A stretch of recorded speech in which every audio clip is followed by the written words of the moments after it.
విశాఖపట్నంలో జరిగిన పెట్టుబడుల సమిట్ సందర్భంగా శ్రీ నారా చంద్రబాబు నాయుడు గారు విశాఖపట్నం స్టీల్ ప్లాంట్ మీద అందులో పనిచేస్తున్నటువంటి కార్మికుల మీద అత్యంత బాధ్యతారహితంగా మాట్లాడటం జరిగింది.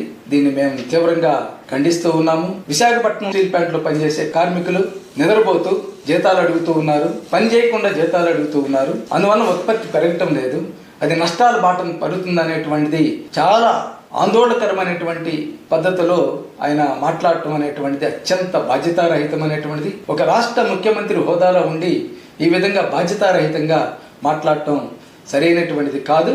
వాటిని బేషరతుగా ఉపసంహరించుకోవాలని మేము డిమాండ్ చేస్తూ ఉన్నాం. ఈ వ్యాఖ్యలతోటి రాష్ట్ర ప్రజానీకానికి ఏం తెలియజేయాలనుకుంటున్నారు మీరు అనేటువంటిది నేను ప్రశ్నిస్తూ ఉన్నాను. అంటే విశాఖపట్నం స్టీల్ ప్లాంట్ నష్టాలకు గురవుతూ ఉన్నది, అందులో పనిచేస్తున్నటువంటి కార్మికుల వల్లనే ఇది జరుగుతుంది అనేటువంటి మెసేజ్ మీరు తీసుకెళ్లి ఆ విధంగా దీన్ని ప్రైవేట్ వాళ్ళకి అమ్మాలనేటువంటి దుర్బుద్ధి ఈ వ్యాఖ్యలు వెనుక ఉందా ఏమిటనేటువంటిది నేను ముఖ్యమంత్రి గారిని ప్రశ్నిస్తున్నా. అటువంటి ఆలోచన లేకపోతే ఈ యొక్క తప్పుడు ప్రచారాలని, అవాస్తవాల్ని ప్రజానీకానికి తీసుకెళ్లేటటువంటి పని అనేటువంటి ముఖ్యమంత్రి గారు చేయరు. వాస్తవంగా విశాఖపట్నం స్టీల్ ప్లాంట్ లో జరుగుతున్నది ఏమిటి? 11,500 కోట్ల రూపాయలు మేము పెట్టుబడులు తీసుకొచ్చాం స్టీల్ ప్లాంట్ ని రివైవ్ చేయడానికని పదే చెప్పారు. గత ఏడాది కాలం నుంచి కూడా చెప్తూ ఉన్నారు. మీరు తీసుకొచ్చిన డబ్బు ఏం చేశారు? జిఎస్టీలకు చెల్లించారు, అలాగే అప్పులు తీర్చారు. కార్మికులు అడుగుతుంది ఏమిటి? దీని ఉత్పత్తి పెంచడానికి ఆ డబ్బు ఉపయోగించాలని కార్మికులు చెప్పారు, మీకు చెప్పారు, మీరేం లేదు. కేంద్ర ప్రభుత్వాన్ని చెప్పారు, మీరేం లేదు.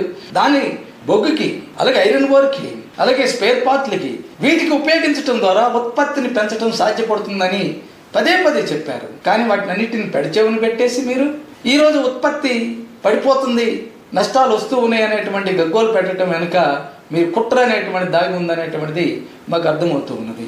ఒకవైపు ఏమో ఉత్పత్తి పెరుగుతుందని మీరే చెప్తున్నారు, 78% పెరిగిందని చెప్తూ ఉన్నారు.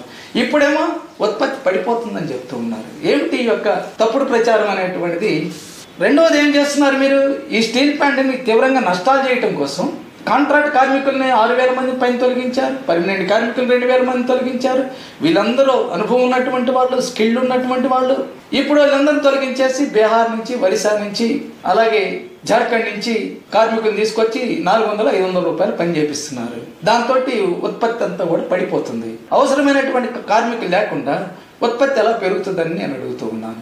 అసలు పర్మనెంట్ సీఎండీఏ లేడు. ఆయన ఢిల్లీలో కొన్ని రోజులు అమరావతి నుంచి విశాఖపట్నం వస్తూ ఉన్నాడు. వారంలో ఒక రోజు వస్తాడు, తప్పుడు చర్యలను తీసుకుంటా ఉంటాడు మీ ఆదేశాలతోటి.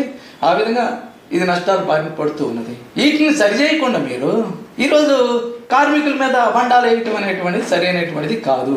మరో